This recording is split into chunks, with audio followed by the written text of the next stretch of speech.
জয় মা। প্রসীদ মাতর বিনয়নে যাচে, নিত্যং ভব স্নেহবতী সুতেষু, প্রেমৈক বিন্দুং চিরদগ্ধ চিত্তে, বিসিঞ্চ চিত্তং কুরু ন সুশান্তম। স্বামী পূর্ণাত্মানন্দের লেখা চিরন্তনী সারদা থেকে আমাদের পাঠ চলছে শ্রী শ্রী মা গুরু শক্তি, পৃষ্ঠা সংখ্যা 24 থেকে 27।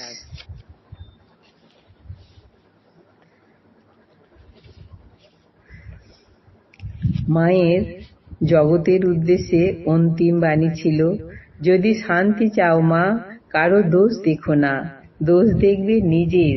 জগৎকে আপনার করে নিতে শেখো, কেউ পর নয় মা, জগৎ তোমার। এটি তাঁর বাণী মাত্র ছিল না, এটি ছিল তাঁর আপন জীবনচর্যার মন্ত্র, তার ধ্যানের উপলব্ধি। এই ছিল তাঁর জীবন এবং তাঁর জীবনই ছিল তাঁর বাণী। এই জীবন তাকে জগৎ গুরুদের উপলব্ধ একত্ব দর্শন বা ব্রহ্মবিজ্ঞানে প্রতিষ্ঠিত করেছিল।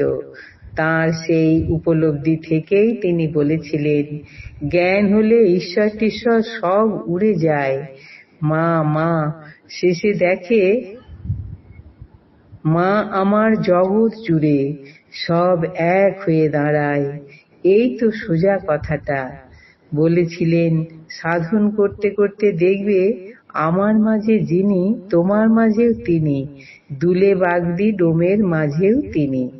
সেই উপলব্ধির আকার কি ছিল তা তাঁর নিজের মুখেই শুনি। একটা ডেও পিঁপড়ে যাচ্ছে, রাধি তাকে মারবে। দেখলুম কি তা জানো? দেখলুম সেটা পিঁপড়ে তো নয়, ঠাকুর। ঠাকুরের সেই হাত, পা, মুখ, চোখ সব সেই। রাধিকে আটকালুম।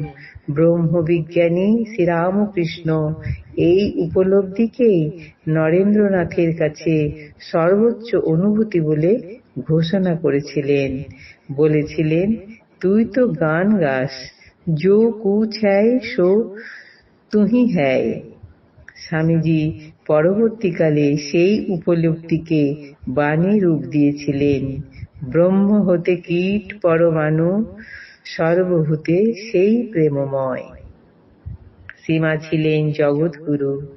কোটির মধ্যে একটি দুটি সদ্গুরু মেলে, যিনি বা যারা আপন শক্তিতে সকল আশ্রিতকে উদ্ধার করার সামর্থ্য রাখেন।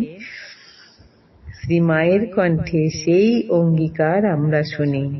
তিনি বলেছিলেন, যাদের তিনি আশ্রয় দিয়েছেন তাদের একজনেরও মুক্তি অবশিষ্ট থাকতে তাঁর ছুটি নেই।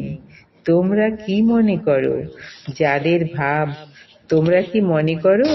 যাদের ভার নিয়েছি তাদের একজনও বাকি থাকতে আমার ছুটি আছে? যাদের নিজের বলে নিয়েছি তাদের তো আর ফেলতে পারি নে। গীতায় যেমন জগৎগুরু ভগবান বলেছেন, কৌন্তেয় প্রতিজানিহি ন মে ভক্ত প্রণশ্যতি। হে কুন্তি পুত্র অর্জুন, তুমি নিশ্চিতভাবে জেনো যে আমার ভক্তের, আমার আশ্রিতের বিনাশ নেই। শ্রীমাও তেমনি পরম দৃঢ়তার সঙ্গে ঘোষণা করেছিলেন, কি আমার ছেলে হয়ে তুমি রসাতলে যাবে? এখানে যে এসেছে যারা আমার ছেলে, তাদের মুক্তি হয়ে আছে। বিধির সাধ্য নেই যে আমার ছেলেদের রসাতলে ফেলে। আমার উপর ভার দিয়ে নিশ্চিন্ত হয়ে থাকো। আর এটা সর্বদা স্মরণে রেখো যে তোমাদের পিছনে এমন একজন রয়েছেন, যিনি সময় আসলে তোমাদের সেই নিত্যধামে নিয়ে যাবেন। তিনি সুস্পষ্টভাবে আশ্বাস দিয়েছিলেন যে যারা তার আশ্রয় পেয়েছে তাদের শেষ জন্ম।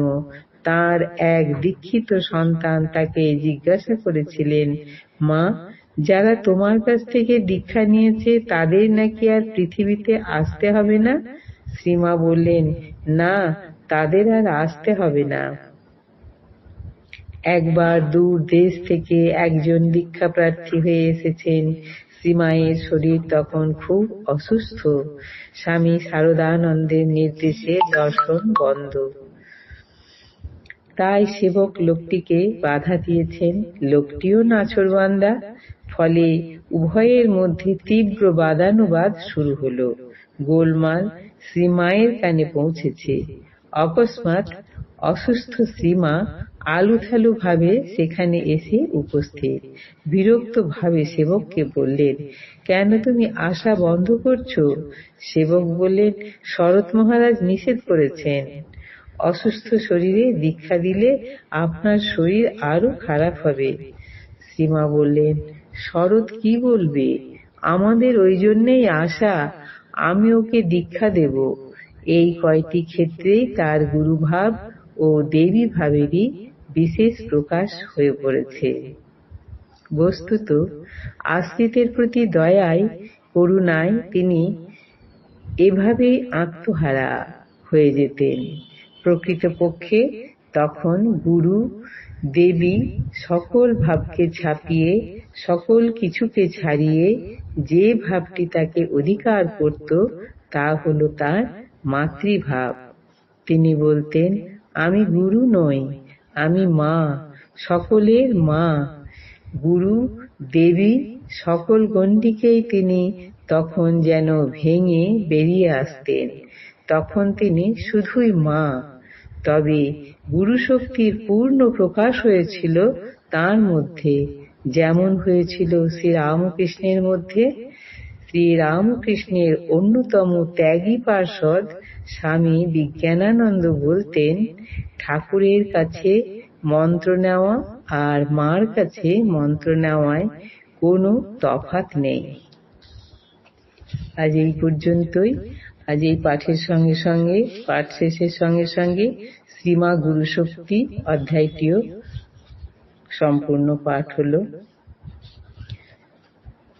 জননীং শারদাং দেবীং রামকৃষ্ণং জগদ্গুরুং পাদপদ্মে তয়ো স্থিত্বা প্রণমামি মুহুর্মুহুঃ। জয় মা।